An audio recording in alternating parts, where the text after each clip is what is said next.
अहमद और राजा दोनों 7 स्टैंडर्ड के स्टूडेंट थे। दोनों का ताल्लुक माशी तौर पे तकरीबन एक जैसे घरानों से था, मगर दोनों के माहौल और आदत में बहुत फर्क था।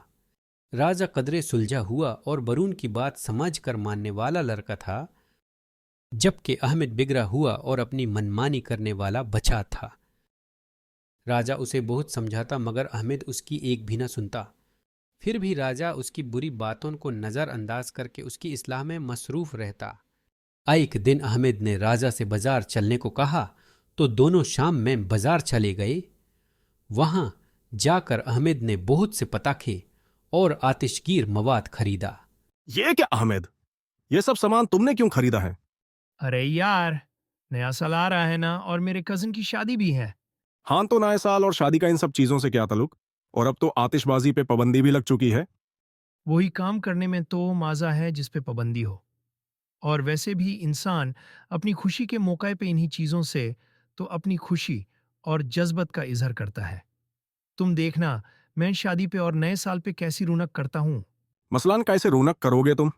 सारी रात एको साउंड पे तेज आवाज में गने चालेंगे, बरबीक्यू होगा और जबरदस्त आतिशबाजी।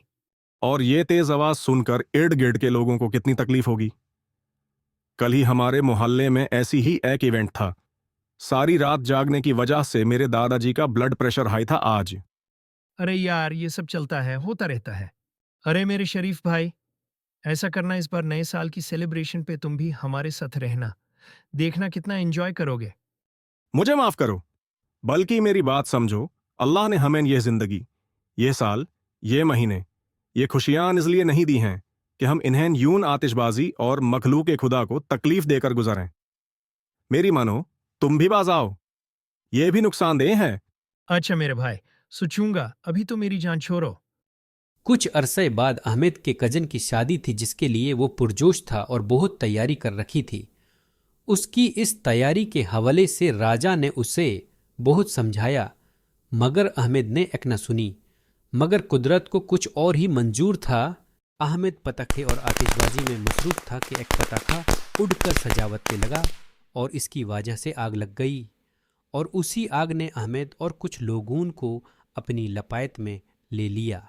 अल्लाह का करम हुआ कि जानी नुकसान ना हुआ, मगर फिर भी अहमद अच्छा खासा जख्मी हो गया और उसे हॉस्पिटल में एडमिट करना पड़ा। आज रात नए साल का आगाज होना था और अहमद अपने बिस्तर पे बैठा था। सामने मौजूद फूल और कार्ड्स उसके अपनों की मोहब्बत का इजहार कर रहे थे, मगर वो बहुत उदास था। इतने में घड़ी ने 12 बजे। फीजा पटाखों के शोर और आतिशबाजी से गूंज उठी। अहमद, जो हर साल इस हंगामे में खुद पेश होता था, आज बेआवाज रो रहा था।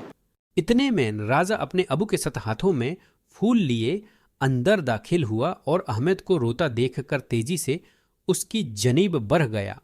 अरे अरे अहमद, क्या हो गया है तुम्हें? तुम तो बहुत हौसले वाले हो। इंशाअल्लाह तुम जल्द ठीक हो जाओगे। हाँ अहमद बेटा, सब ठीक हो जाएगा, आप परेशान ना हो।